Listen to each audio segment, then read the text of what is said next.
Hello all, welcome to today's video. We have seen the concept of time travel in many movies. Is it possible for anyone to travel to the past or to the future? What does science say about time travel? Let's get into the video and understand the concept of time travel. We all travel in time. We travel 1 year in time between birthdays, for example. And we all are traveling in time at approximately the same speed, 1 second per second. NASA's Space Telescope also gives us a way to look back in time. Telescopes helps us see stars and galaxies that are very far away. It takes a long time for the light from faraway galaxies to reach us. So when we look into the sky with a telescope, we are seeing what those stars and galaxies looked like a very long time ago. However, when we think of the phrase time travel, we are usually thinking of traveling faster than 1 second per second. That kind of time travel sounds like something you would only see in movies or science fiction books. Could it be real? Science says yes. How do we know that time travel is possible? More than 100 years ago, a famous scientist named Albert Einstein came up with an idea about how time works.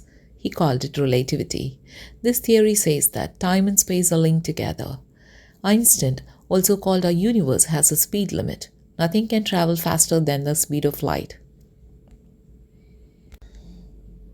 What does this mean for time travel? Well, according to this theory, the faster you travel, the slower you experience time.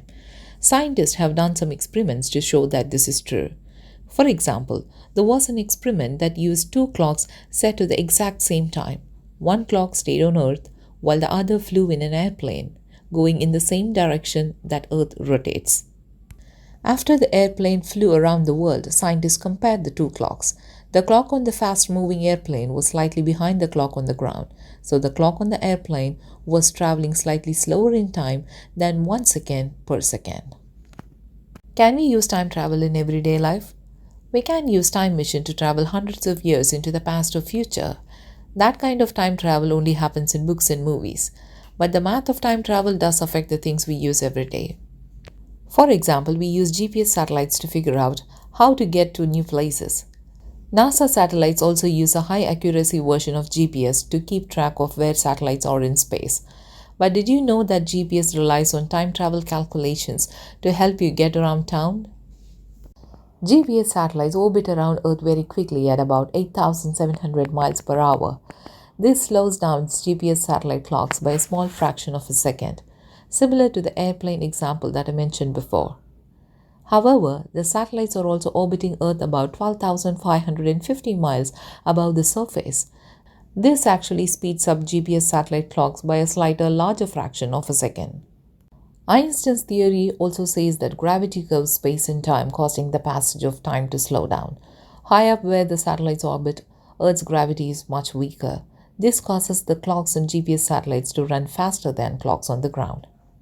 So the combined result is that the clocks on GPS satellites experience time at a rate slightly faster than 1 second per second. Luckily, scientists can use math to correct these differences in time. If scientists doesn't correct the GPS clocks, there would be a big problem. GPS satellites wouldn't be able to correctly calculate their position or yours. The error would add up to a few miles each day, which is a big deal. GPS maps might think your home is nowhere near where it actually is. And finally, yes, time travel is indeed a real thing, but it's not quite what you have probably seen in the movies, as I mentioned before. Under certain conditions, it's possible to experience time passing at a different rate than 1 second per second. And there's an important reason why we need to understand this real-world form of time travel. Thank you for watching this video.